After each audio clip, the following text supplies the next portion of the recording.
Et nous sommes de retour au plateau pour la suite de cette émission. Nous abordons notre deuxième sujet. Nous parlons à présent du Gabon. Amnistie générale pour les auteurs des coups d'État de 2019 et de 2023. Le Conseil des ministres en République du Gabon de ce 12 août 2025 a adopté une ordonnance accordant une amnistie générale aux auteurs et co-auteurs et complices civils et militaires des coups d'État de janvier 2019 et d'août 2023. Une mesure qui efface donc les condamnations et libère les figures qui étaient condamnées dans les coups d'État de 2019 et les membres du CTRI, dont le général Brice Clotaire Oligui Nguema, actuel président de la Guinée, qui, on se rappelle, avait fait ce coup d'État en août 2023 pour renverser le président Ali Bongo. Le gouvernement de Clotaire Oligui Nguema prend une décision pour se laver de ce coup d'État et de toutes ses conséquences. Nous en parlons avec nos invités. Je commence par vous, Samir Vosama. On se rappelle, Ali Bongo avait déjà essuyé un Tchouka-Pousse qui était très clair. On pensait que c'était déjà réussi. En janvier 2019, des militaires sont apparus aux écrans de la télévision nationale pour annoncer un coup d'État. Finalement, ça n'a pas réussi. Ils ont été arrêtés et mis en prison. À la suite, en 2023, le général Brice Clotaire Oligui Nguema a fait son coup d'État. C'était finalement réussi en août 2023. Il est l'actuel président. Après une courte transition, son gouvernement prend une ordonnance pour amnistier tous ceux qui sont liés à ces deux coups d'État, celui de janvier 2019 et d'août 2023. Ben écoutez, docteur Guillaume, je pense que vous avez bien fait de le rappeler que c'est une amnistie générale et qui concerne non seulement les auteurs, mais également les complices et également les co-auteurs donc des coups d'État. Alors, le choix, c'est que l'actuel président avait le choix de se limiter au coup d'État de 2023. Alors, on parlerait d'une mesure sélective. Et là, c'est vrai qu'il a montré un certain intérêt pour ceux qui se sont retrouvés en prison à la suite donc, de cette tentative de coup d'État de 2019. Et il a, bien avant cette ordonnance qui a été adoptée par le gouvernement, montré un certain intérêt pour l'apaisement et pour la réconciliation des fils et filles donc, du Gabon. Et donc, c'est de bon gré qu'il a voulu étendre donc, cette amnistie. Parce qu'il faut le rappeler, il y a un certain nombre d'infractions qui sont imprescriptibles. Donc lui qui est aujourd'hui dans de bonnes grâces, parce qu'il est aujourd'hui le président de la République, il a une certaine légitimité, il peut se retrouver demain de l'autre côté donc du pouvoir. Et il a peur qu'il puisse être rattrapé par un certain nombre des actes qu'il a eu à poser, notamment ce coup d'État de 2023 qui a déposé donc le président Ali Bongo. Donc véritablement, je pense que il a pensé à lui-même, mais en même temps, en pensant à lui, étendre donc cette générosité personnelle donc à ses compagnons donc d'armes et à d'autres qui ont essayé donc par le passé de prendre le pouvoir. Parce qu'en fait, quand on prend l'amnistie qui a été, l'ordonnance qui a été adoptée et donc qui accorde une certaine amnistie donc à ces auteurs complices et co-auteurs, on se rend compte que ça couvre non seulement les infractions de droit commun, les infractions contre la sûreté intérieure et extérieure de l'État, mais cela ne s'applique pas aux infractions économiques, aux violations graves des droits humains. Parce que en fait, dans la classification des infractions et dans les procédures judiciaires qui ont été engagées à l'encontre d'un certain nombre de personnalités gabonaises, on se rend compte qu'il y a certaines personnes qui ont commis des infractions économiques. Il y a certaines personnalités gabonaises qui ont commis des infractions de violation donc, des droits humains. Et donc, cela a pour effet, pour ce qui concerne donc, les infractions de droit commun, les infractions contre la sûreté intérieure et extérieure de l'État, cela a pour effet donc, de l'arrêt des procédures judiciaires en cours, de l'effacement des condamnations prononcées, qui sont devenues définitives d'ailleurs, de la cessation des peines d'incapacité associées, de la libération des personnes qui sont encore détenues pour ces faits-là et de la suppression de toute mention dans les dossiers administratifs et judiciaires. Donc aujourd'hui, le président actuel, parce qu'il faut qu'on le rappelle, il a pensé à lui d'abord, donc le président actuel est clean de toute action qu'il a eu à commettre dans le cadre donc, du coup d'État de 2023. Et donc, je pense que l'idée majeure, c'est qu'il puisse se présenter aux Gabonais comme quelqu'un qui n'a jamais entrepris une initiative de déstabilisation donc, du pouvoir de l'État. Parce qu'en fait, c'est ce qui s'est passé. Le président actuel, Clotaire, a véritablement participé à déstabiliser le pouvoir de l'État. malgré qu'il soit président, il se pourrait qu'il soit rattrapé après l'exercice donc du pouvoir et qui se soit retrouvé de l'autre côté du pouvoir, qu'il soit rattrapé donc par ces actes qu'il a eu à poser par le passé. Et donc, je pense qu'ils ont essayé de justifier cela. Et vous savez, en Afrique, on a toujours eu ce langage-là d'apaisement, de réconciliation, de réforme sociale, économique, de faire en sorte que le Gabon revienne aux Gabonais, de faire en sorte qu'il y ait une souveraineté. Ce langage-là, je pense qu'il est important que dans la gouvernance de l'État, qu'on puisse mettre en avant l'intérêt général, que de toujours chercher l'intérêt personnel. Parce que ce qui s'est passé en termes d'amnistie, même si on peut saluer que cette mesure s'est étendue à d'autres personnes qui se retrouvent également dans cette situation, moi personnellement, ça reste mon analyse. Je pense que cette action a pour conséquence de réhabiliter le personnage du président actuel du Gabon et de ses compagnons qui ont pris le pouvoir par la force. Mais comme on le dit, la justice peut tout faire, mais l'histoire reste intacte. La mémoire collective gabonaise va rester intacte et va retenir qu'il fut un temps où le président actuel a grâce aux armes pris le pouvoir et donc il a utilisé la force pour déstabiliser le pouvoir de l'État et malgré cette mesure judiciaire on continuera par retenir cela. Alors Russe Donkovi, Brice Clotaire Oligui Nguema, ou du moins son gouvernement en Conseil des ministres ce 12 août a décidé d'effacer tout ce qui a lien avec les coups d'État, celui manqué de 2019 et celui réussi d'août 2023 dont lui est le porteur justement, et lui aujourd'hui il n'est plus président de la transition, il est président élu du Gabon. Il a décidé d'effacer tout cela à travers une loi d'amnistie générale. Oui. Bon, personnellement, moi je trouve ça tout à fait logique. Alors on était dans un régime d'exception, on est passé à un régime tout à fait normal. Il amnistie la première vague de ceux qui ont tenté le premier coup d'État. Il amnistie la deuxième vague. Donc pour moi, il n'y a rien d'étonnant en cela. Si ce n'est peut-être la chose sur laquelle moi je m'attarderais, c'est le fait de pouvoir entendre chacun des acteurs de la situation, de ce qui s'est passé, pour pouvoir répertorier, archiver et fixer les mémoires. Parce que je pense que ce qu'on a beaucoup négligé dans nos États africains, c'est les mémoires. L'idée est que le peuple gabonais se souvienne et ne recommence pas les mêmes erreurs qu'ont pu connaître ceux qui étaient dans le passé. Le Gabon a choisi son président, donc je pense que l'avenir nous dira si le choix était bon ou si le choix ne l'était pas. Et voilà quoi. Je pense que c'est un peu cela. La présidence, c'est une institution. C'est une institution. Il accède, M. Oligui accède à l'institution. Et je pense que l'institution doit avoir un historique, doit avoir, de la documentation, doit avoir les récits de ce qui s'est passé, pourquoi ça s'est passé, quels sont les acteurs, quels sont les différents conciliabules qu'il y a eu entre telle ou telle partie de l'État ou portion de la population pour pouvoir faire en sorte que cette population puisse se projeter vers l'avenir tout en évitant de retomber dans les mêmes travers qu'il y a eu avant. Déjà, je donne un exemple. On a vu par exemple le président Oligui créer son parti. Personnellement, c'est quelque chose qui m'a laissé plus ou moins dubitatif parce que j'aurais préféré qu'il se focalise sur la gestion de l'État et les projections au lieu de prendre le manteau d'un homme politique qui en fait à la base il n'est pas.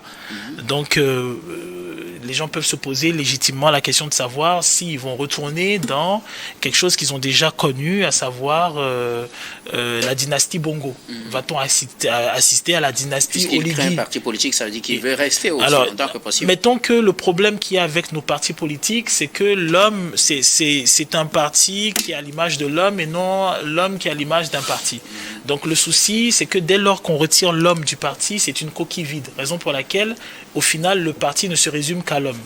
Donc la question est de savoir, lorsqu'il crée ce parti, est-ce qu'il crée un parti tel que cela se fait ailleurs, avec un certain nombre de normes, un certain nombre de messages, un certain nombre un programme, une vision, un idéal qui est justifié par une ligne idéologique, ou est-ce qu'on va se retrouver encore, comme on a vu avec le PDG et bien d'autres partis au niveau de l'Afrique, avec un ensemble de personnes qui en réalité ne sont que qu'à une seule personne. Qu'à une seule personne. Alors, ne sont que les femmes d'une seule personne. Un autre aspect, j'ai cru comprendre que selon vous aussi, comme le pense Samir ou Rossama, l'amnistie va effacer les traces judiciaires, mais pas les traces de mémoire.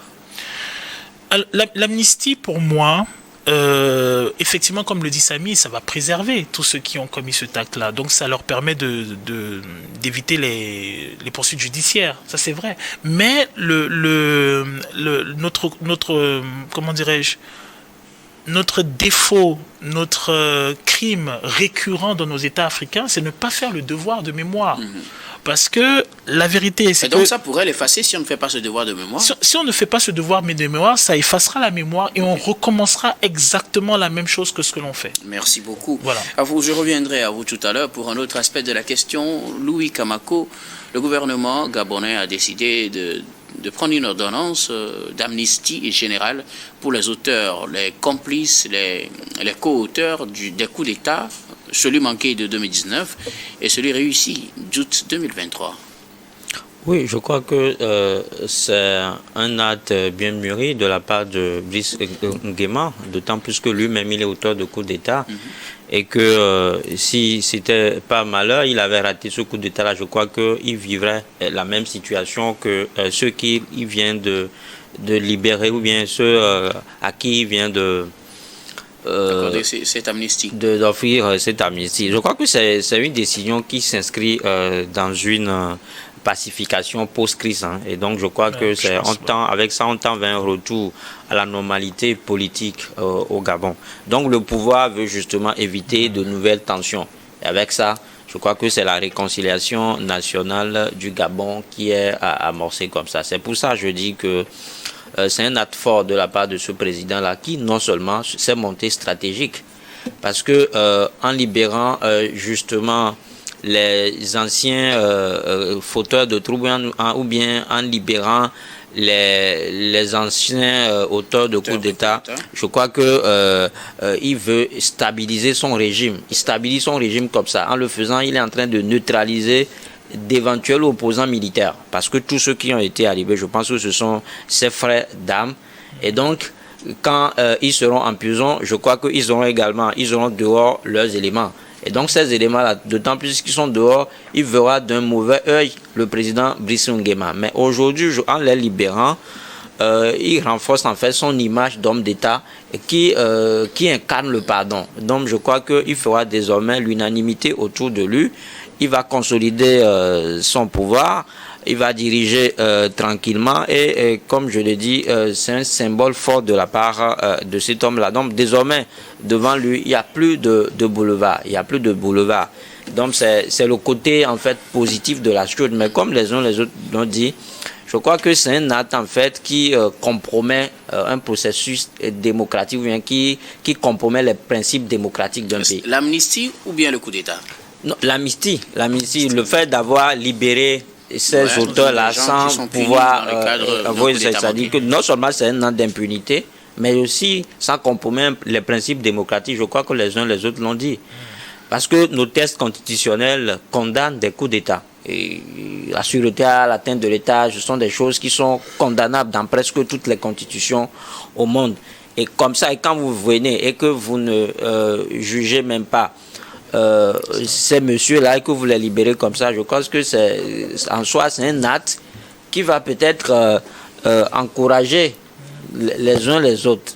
Alors, est-ce qu'il pouvait juger, puisque lui-même il est auteur de coups d'État, vous l'avez mentionné, est-ce qu'il pouvait juger des auteurs de coups d'État? Non, mais il pouvait juger, c'est-à-dire que les coups d'État ont souvent leur motif.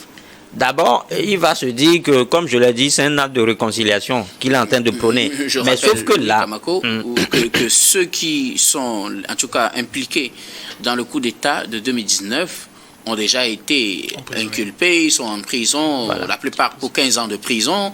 Alors, lui, il a fait un coup d'État en 2023, il est réélu. Vous l'imaginez en train de juger ses complices, ceux qui l'ont aidé à renverser le président Bongo, parce qu'ils auraient manqué aux règles de la démocratie. Je crois que la loi, c'est la loi, et lui n'est au-dessus de la loi. Normalement, je crois que normalement, et comme je l'ai dit, si c'est que lui-même il avait raté ce coup d'État-là, il aurait pu être incarcéré. Oui, bien sûr. Et donc, si ce n'est pas le cas, c'est parce que la chance lui a souri. Maintenant, on aurait peut-être aimé qu'il organise au moins ce qu'on appelle peut-être un simulacre de procès pour écouter les uns les autres. Ses complices, peut écouter ses complices. Bien sûr, il peut les écouter. Il faut que ces messieurs-là passent devant la justice, en fait. C'est ce que disent, en fait, les tests. Si on veut se montrer démocratique. Mais si vous voulez libérer comme ça, la preuve, vous l'avez dit, ceux qui en ont raté en 2019 ont été jugés inculpés.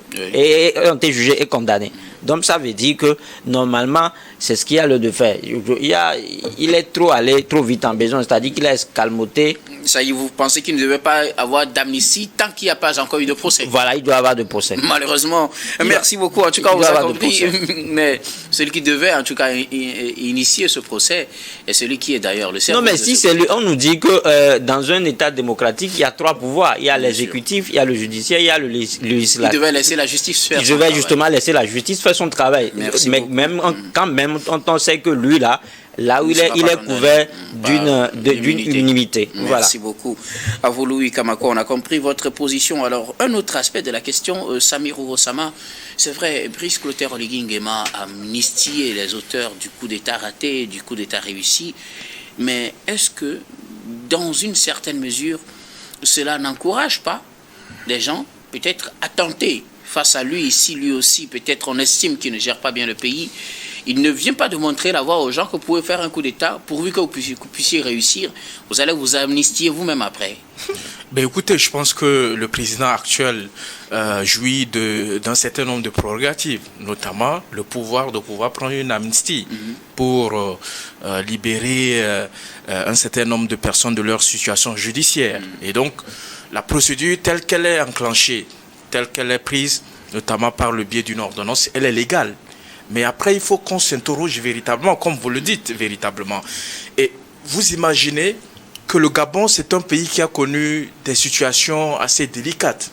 Les questions de détournement, les questions de corruption, les questions de violation des droits humains. Vous avez vu, dans le cadre des différentes élections qui ont eu lieu au Gabon, vous avez vu dans quelles conditions les présidents ont été réélus à chaque élection. On parle de fraude, on parle de manifestants arrêtés, on parle d'électeurs, de population arrêtée, on parle d'emprisonnement et tout cela.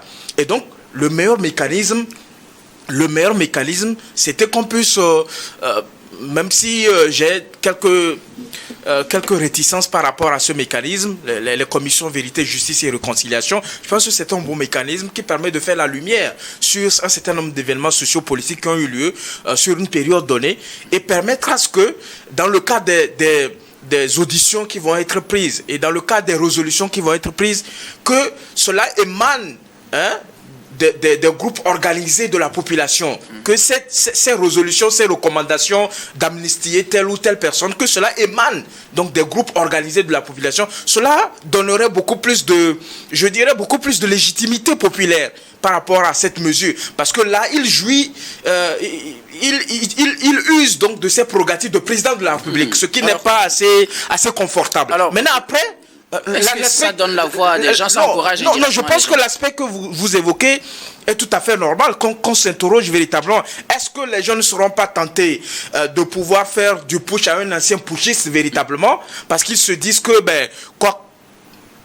vaut mieux tenter. Si ça réussit, c'est bon. Si ça ne réussit pas, je vais faire un peu la prison. Si un jour le régime change, je pourrais profiter également d'une certaine amnistie. Mais le débat doit aller au-delà de cette interrogation-là, de pouvoir se poser la question, est-ce que ces différents ces différentes amnisties qu'on accorde à X ou Y, est-ce que cela permet de renforcer la cohésion nationale? Est-ce que ça permet de renforcer l'unité nationale? Est-ce que ça permet à ce que les Gabonais se retrouvent véritablement dans ce vivre ensemble Parce qu'en fait, vous aurez au Gabon certains qui sont contre cette mesure qui a été annoncée par le gouvernement de Clotaire. Merci beaucoup Véritablement. Donc je pense que des questionnements doivent continuer par émerger dans ce sens-là. Merci beaucoup. Alors, Horus Donkovi, vous vouliez réagir, mais profitez pour me dire, est-ce que ça pourrait être considéré comme une voie ouverte à d'autres personnes pour tenter et espérer que s'ils réussissent, ils vont s'amnistier, donc ils n'auront plus aucun compte à rendre, ou bien s'ils ratent, quelqu'un d'autre viendra réussir et les amnistier? Bon, je trouve que la question est très intéressante. Il suffit tout simplement de peut-être changer les termes et de s'appuyer sur certains paradigmes, c'est-à-dire les paradigmes locaux. Un peu comme l'a fait d'ailleurs le Rwanda. Quand le Rwanda crée les gachacha, ça s'appuie sur des paradigmes locaux.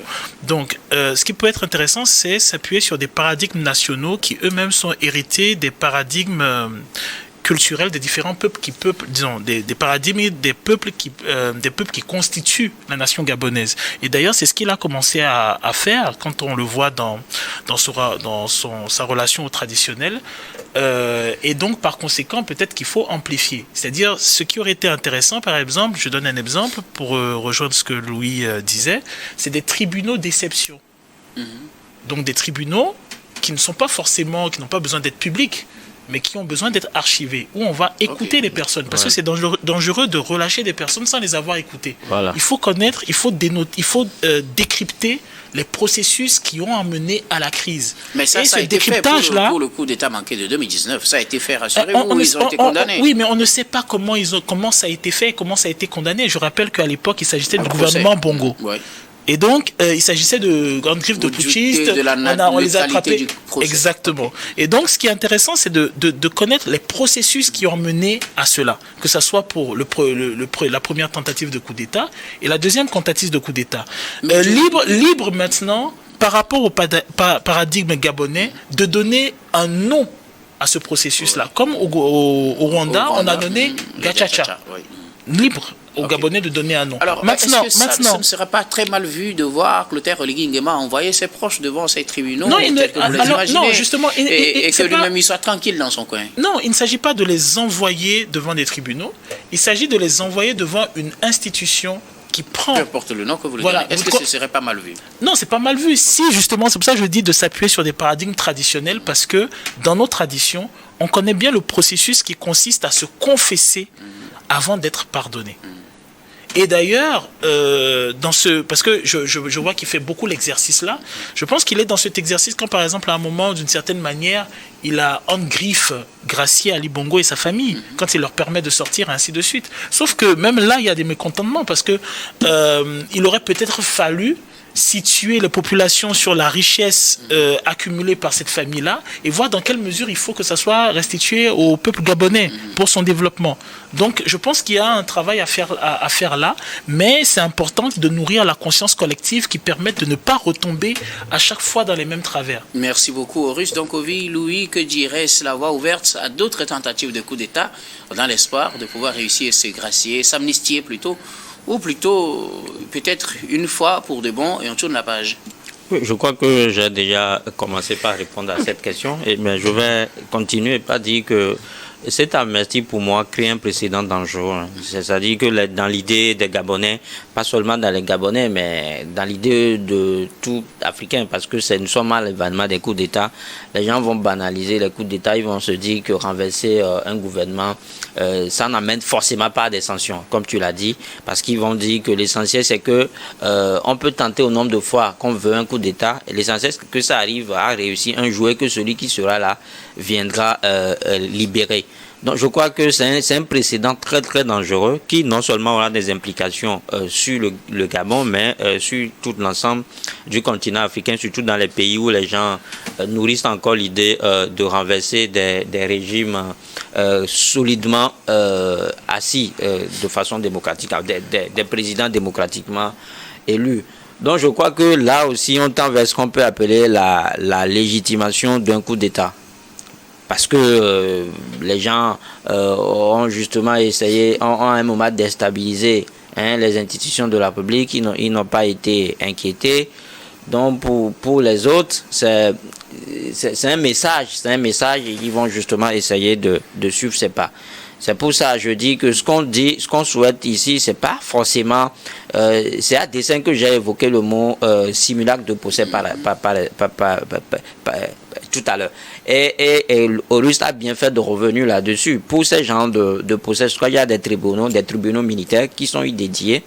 Et donc, ce qu'on peut-être aurait souhaité, c'est de faire comparaître ces auteurs-là pour qu'au moins on ait une petite idée sur leur mode opératoire. Ça peut même servir à l'État qui, dans les jours à venir, peut en tenir compte si dans son appareil sécuritaire, il y a des failles. Dans ce sens-là, s'il y a des dysfonctionnements, dans ce cadre-là, c'est-à-dire que s'il y a des limites qui peuvent justement permettre à ce que des coups d'État peuvent se faire, en écoutant justement ces auteurs-là, je pense qu'on va se corriger. C'est pour ça que je dis qu'au moins qu'il y ait un procès qui soit organisé pour qu'on aille au moins à dissuader des gens qui également nourrissent l'ambition en fait de perpétrer un coup d'État. Ne pas le faire, les libérer comme ça, c'est peut-être un message qu'on est en train d'envoyer à tout un continent, que vous pouvez faire des coups d'État et que du jour au lendemain, on peut vous les... Parce que quoi qu'on dise, un coup d'État peut, selon moi, peut être classé parmi les crimes imprescriptibles. Voilà. Merci beaucoup. À vous, Louis Kamako, et à autre chose d'ailleurs, Horizon Covier, Samirou Rossama. Nous allons marquer la pause pour le journal, puis on reviendra tout à l'heure pour la suite de cette émission.